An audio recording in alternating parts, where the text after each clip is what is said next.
Before we get this video started, remember to hit that subscribe button and notification bell. Also, don't forget to leave a comment. Let us know if you love us or if you hate us. We try to reply to everybody, but if we miss you, just know that means we hate your guts. Enjoy the show.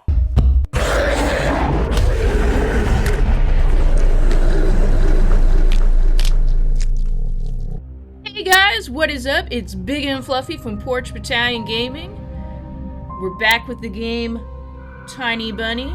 This is part 2. Episode 2. Time to play with you. Okay.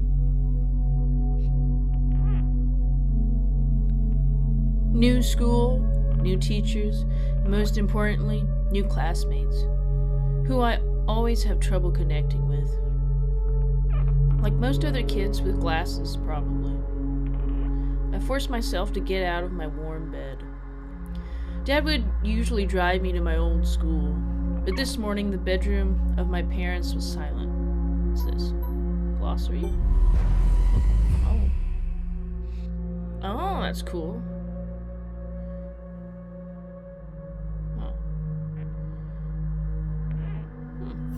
Good to know. Did they sleep in? Maybe it was a good thing. I didn't want to get the daddy's boy reputation from day one. My parents were probably still tucked in, dreaming about the good old days, when everything was so simple and easy. Sweet dreams, even if far removed from reality.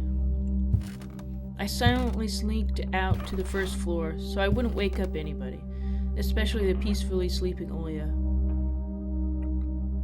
I did my best to step on the middle of every floorboard.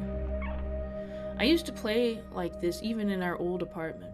If my soles touched the space between floorboards, it counted as stepping into lava. The clock was spurring me on with its hands. I need to hurry. Faster. Faster.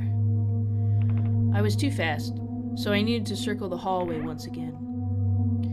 Boiling lava was bursting out of the cracks between floorboards, excuse me. I needed to watch my step, to survive at any cost.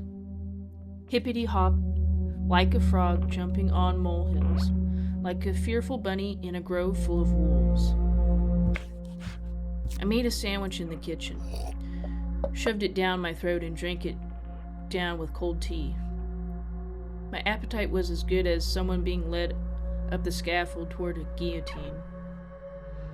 I lowered my gaze and saw that one of my feet was standing on 2 floorboards at the same time. Burnt to a crisp, huh? I moved my foot. Disgusting little snakes raised in my belly, the fear of getting hit and being called nasty names. The clock ticked. I need to go. It was dark outside, fitting for an early winter morning. This darkness never fully left the houses around here.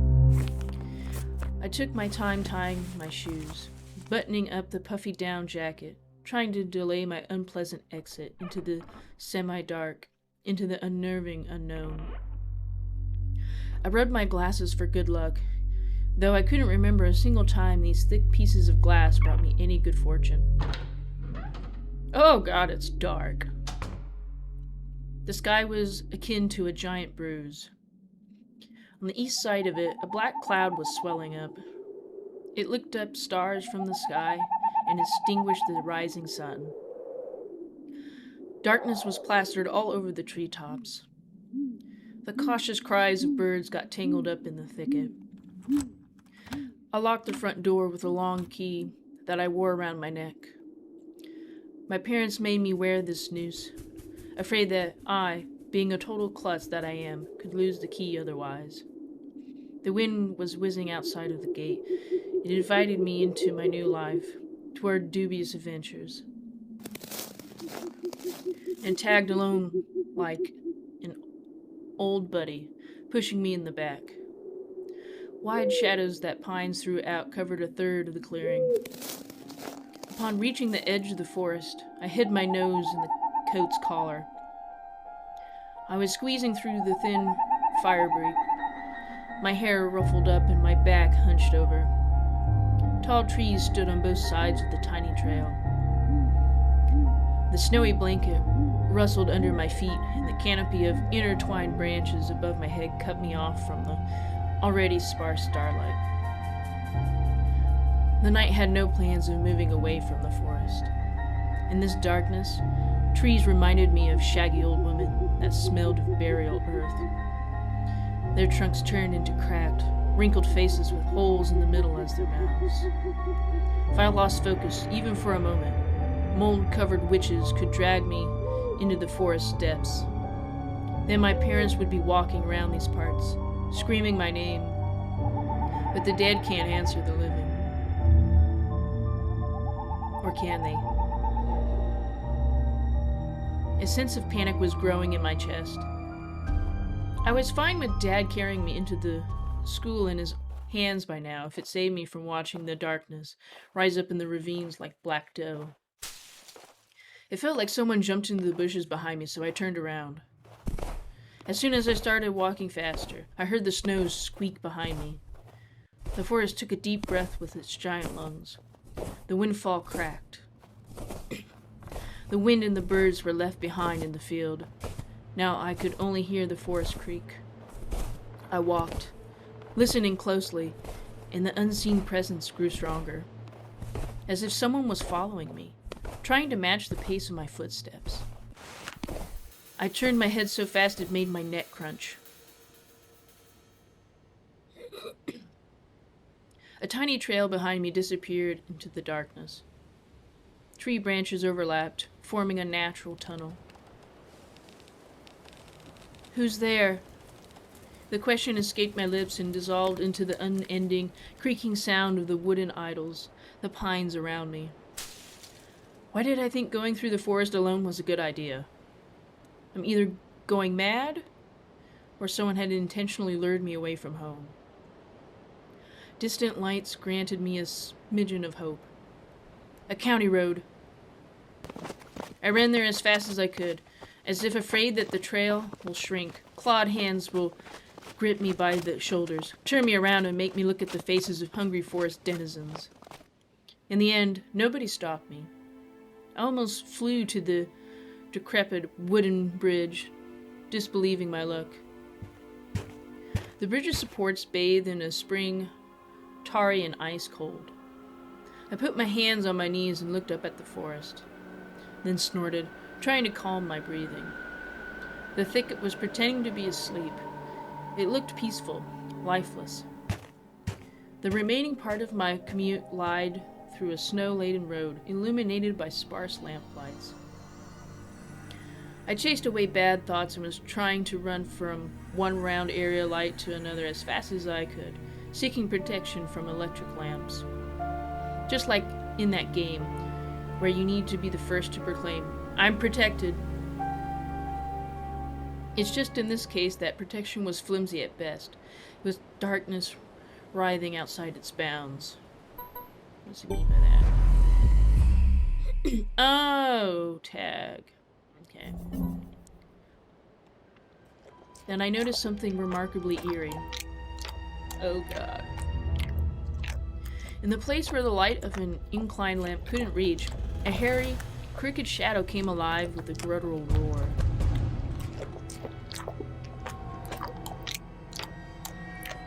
It felt almost like its features deterred light, and its unnatural pose was frightening.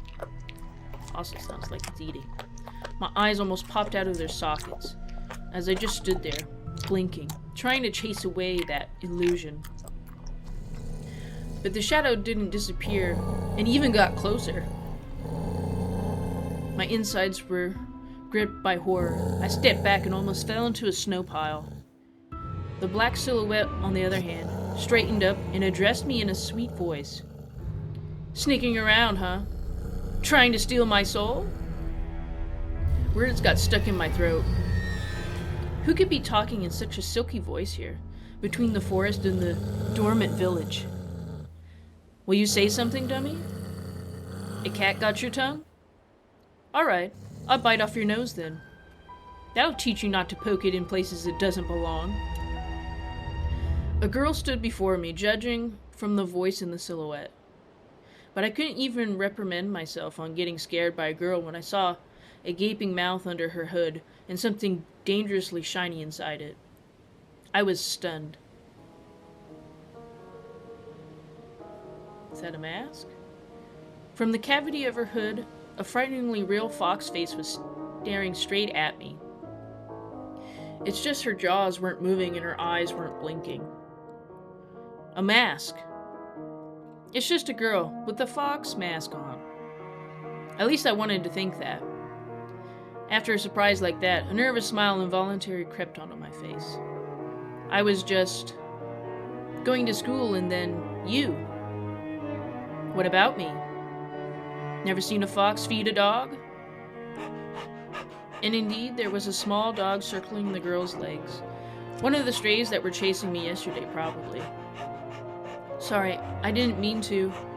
After hearing my voice, the dog whimpered, lowered its ears, sniffed me out, and then started wagging its tail. I guess I still smelled of bologna that I ate for breakfast. I was shifting my gaze back and forth from the dog to the girl. She didn't seem scary anymore. Just weird. So you didn't mean to, huh? What's your name? I'm Anton.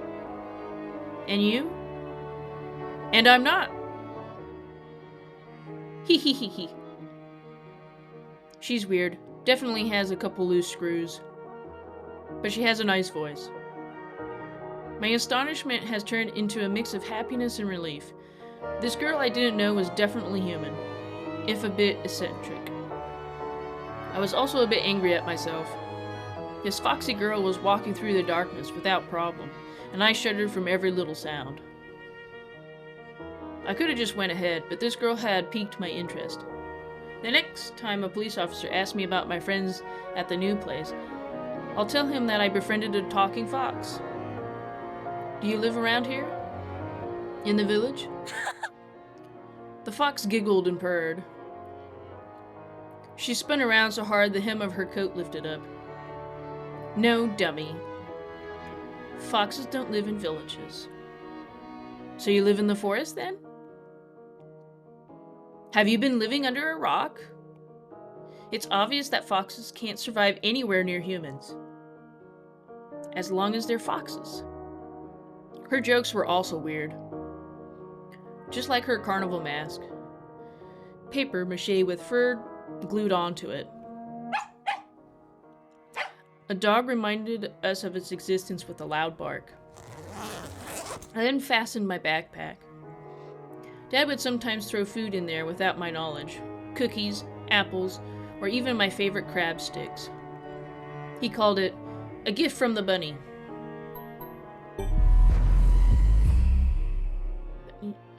Oh, okay. The stray strolled toward me with mincing footsteps, with a pleading look in its eyes. Aww. The fox did definitely treat it to something, but it was probably still hungry. Why are you dressed like this so early in the morning? Going to a costume party? The girl shrugged, throwing silvery snowflakes off her nose, and her human form along with them, turning into a genuine beast. A real fox. Agile, cunning, dangerous. A moment of hesitation and you'll be ripped to shreds. She'll tear you up and gulp you down without breaking a sweat. I couldn't help but just stand there as a stump.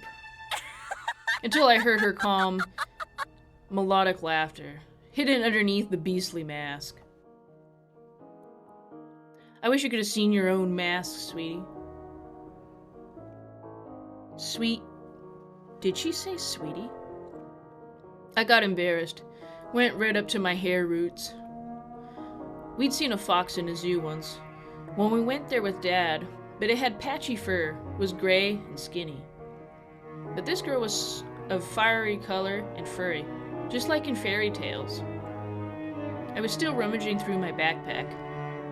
My fingers, that were looking for the food for the dog, felt something soft and crumpled. You'll see. The real beasts will wake up soon. You should ask them where they got their human faces. This girl's shadow was dancing in the lamp's light. The dog yapped in agreement. I dropped my finding into the snow from the surprise, without getting a proper chance to examine it. A cold wind instantly covered the edge of the hole it created with snow. The dog rushed to dig it out, probably thinking it was a treat. And the fox just snorted. Now I was so embarrassed I wanted to sink through the snow. It was still dark outside of the electric circle. On the contrary, the darkness seemed even more thick. All neighboring houses were sleeping deeply in its inkiness. I did my best to continue the conversation with the weird girl I didn't know. So are you going to school? Oh my, you are a real dummy. Don't you get it? Well, I was trying to be friendly, but you can't stop mocking me. Calling me a dummy and all. I should have just moved along without paying any attention to this weirdo and her stupid dog. Why are you so mean? Don't answer if you don't want to. It's not like I care. Still, something froze me in place, tugged me toward the dark figure. A mysterious appearance, her voice that was velvety and just languid enough. I was intrigued and excited. I watched her as people watch fires burn. Oh, stop pouting. Look here. Zolka took a liking to you. The dog was digging through snow with sharp movements, snoring loudly. The fox turned around and looked at the windows of a nearby house, at its timbered front through the white mist. The tip of her fake nose was shining under the lamp's light. And maybe someone else too. I went red again. Like a boiled crayfish this time. Is she talking about herself or someone else? I hoped that the semi-dark would be able to hide my embarrassment from the girl. I cleared my throat before asking. And who's that person? I waited, counting my heartbeat. The fox didn't reply. Her sly stare was scanning the frosty patterns of someone's windows. She was reading them like a glass book. I wonder what she can see in those winter paintings. The stray stopped rummaging through the snow. It ran to me, holding my object in her jaws. A mitten. Could it be the one I found in the forest? What is it doing here? When I looked closer, I realized that it was just my mitten. Maybe Mom stuffed it in there when I was asleep. A certain lost boy immediately came to mind. Hey, do you know anything about Vova? I imagined the scene, silhouettes, dancing in the clearing. The dance on the night when Vova had disappeared. A boy, who when found, can provide a big reward and maybe save my family. I remembered my birthday, when our parents promised to take me and Olya to Disneyland in Paris. But instead of a long-anticipated gift, they gave me a simple brick game console, visibly embarrassed. I was crying my eyes out and demanded to take me to the promised amusement park. That was the first time when Mom and Dad had a big fight. My greediness shattered their relationship. If only I could fix everything, gather everybody I love, take them to Disneyland. On the night Vova had disappeared, I think I saw someone looking like you dancing under my window. It couldn't be true, but it felt like her mask became even more sly. The fox was sniffing me out. Oh, that got you worried? For yourself? Or for someone else? Oh yeah, as soon as I thought about my sister, my chest tightened, and cold sweat started running down my spine. Well then, listen closely, a boy named Anton. This is a big and scary forest. The foxy made a decisive step forward. And I'm not its only tenant. The other beasts already know about you. Beware, we'll come see you this night too. I shouldn't have talked to this evil in child form, I thought, panicking. While both you and your parents are asleep, We'll sneak to your side and dance. Something like Macarena. Huh? Ah, Macarena.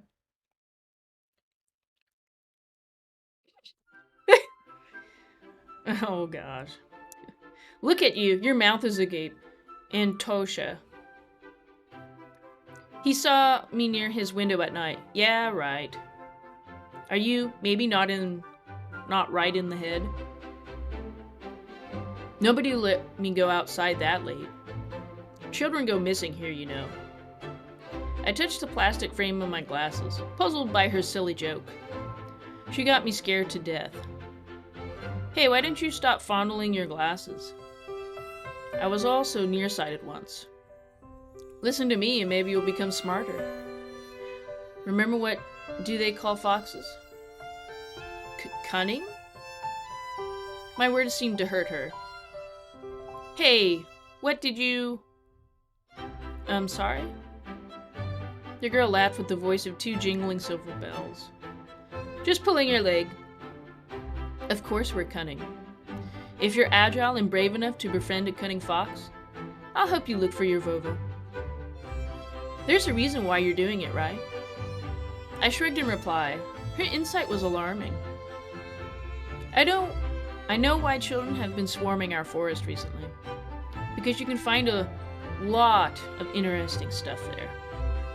One day, I saw a huge pile of candy once, and I swam in it until my jaws cramped. A pile of candy? I couldn't deduct from whether she believed in what she was saying from the tone of her voice. I showed her another smile, a fake one this time.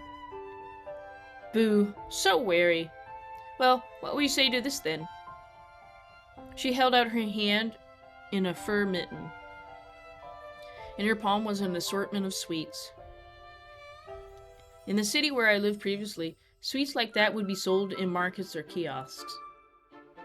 I saw my favorite bubblegum in a vivid wrapper among the tasty treasure.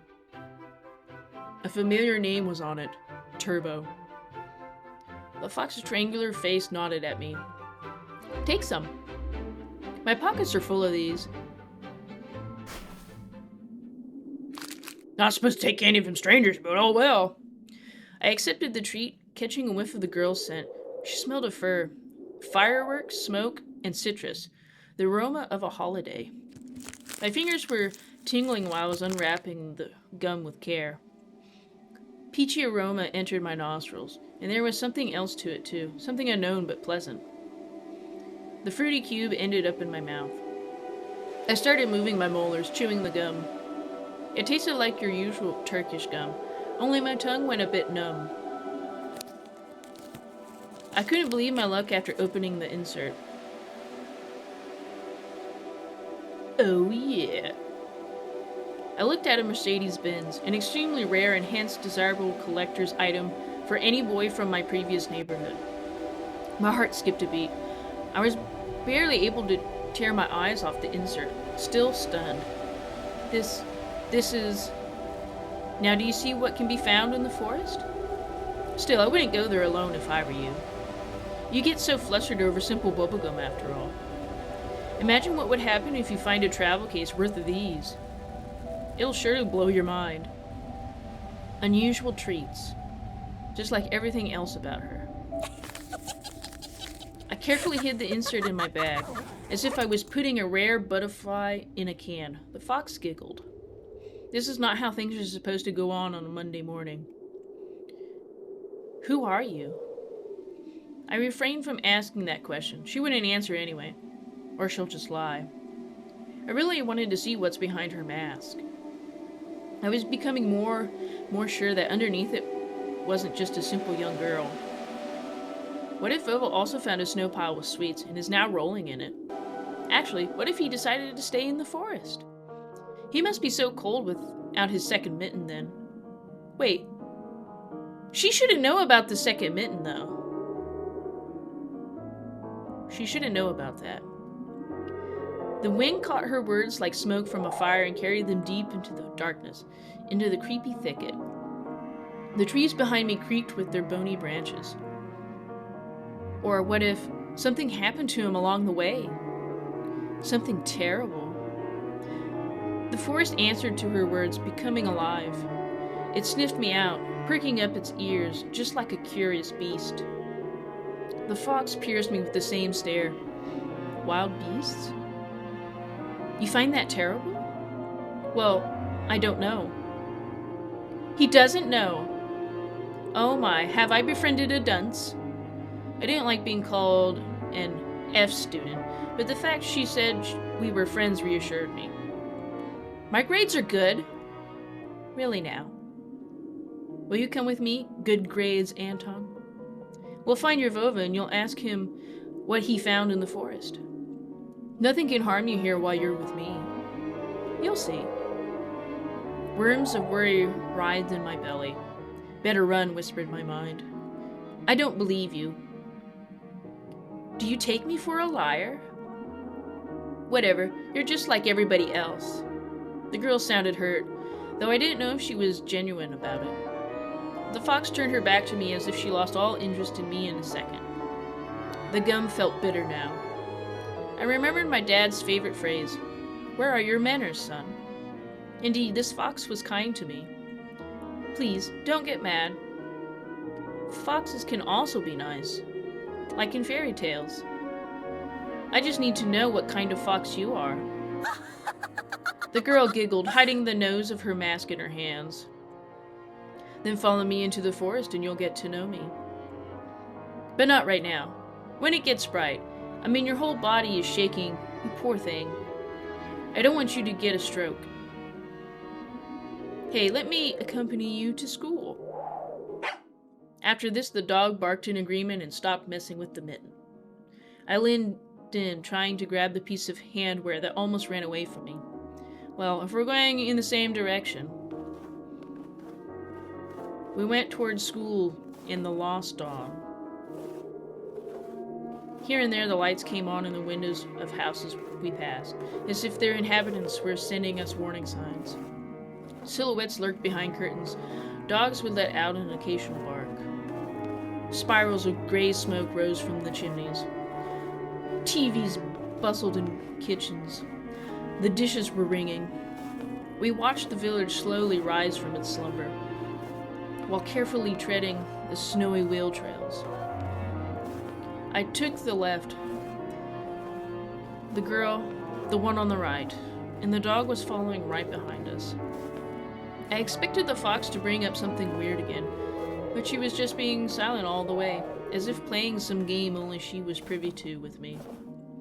She would only giggle from time to time, when the dog sneezed from the snowflakes that fell on its nose. I was the first to break the silence. So what's your name? Here it comes. Names, names, names. You people always need to put labels on everything. What name would you give to a fox like me? I don't know. But I've read about Elisa the fox. You know what? I don't mind. I'll be Elisa.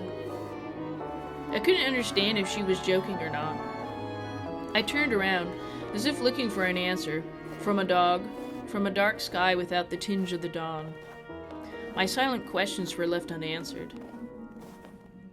The school's outline was already in our sight. A giant brick box, stuck in the endless night. The light in its windows bore ill omens for me. The warden, trees were guarding the schoolyard. A scream, childish laughter, and someone's whistling tore up the silence. I went here with Mom when we just moved here, and it looked cozy at the time. Empty corridors that smelled of polish, puffy snow outside. The second time I visited, I was alone to get the books, so I was trying to imagine my peers, rolling down the railings, small kids running to the library, and teachers, moving down the corridor with the air of self-importance around them. High schoolers were smoking at the entrance, wearing wool caps on their foreheads and track pants. Their appearance chased away any feeling of coziness I could have gotten out of this place. Stingy looks and teeth, yellow from nicotine, smirks, all of that was making me feel as sad as in the cloudy winter morning. Being deep in my thoughts, I completely forgot about my companion. I'll wait for you at the backyard after school. Near the hanged man. Near what? She just ignored my question. Don't be late. I hesitated. Blowing hot and cold again. Mom always said that when I would have trouble choosing between two options. Thinking about Mom helped me to reply. I'm going straight home after school. Well, well, Aunt Tasha, I'm going to let you off the hook. But the others will creep up to you with their smiles and sink their teeth into you. Won't be able to shake them off as easily. Remember my words. The fox opened her mouth in a wide yawn. What kind of trick is this? Some kids that were running somewhere in the distance called out my name. I instinctively turned around. A huge snowball whizzed past my shoulder and hit the dog. Aww. It whimpered and ran toward the spring. I barely saw its tail. It got devoured by darkness. And the fox was also gone in an instant. Dissipated into the frosty air. Or did she hide in my shadow? I gulped and swallowed the gum. Unlucky. I took a deep breath and went toward school, toward the cutlets and dough, toward the light raining down on the snow.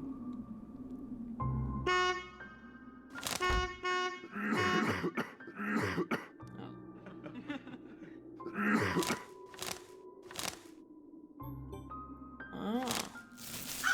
I wonder who does this nest belong to?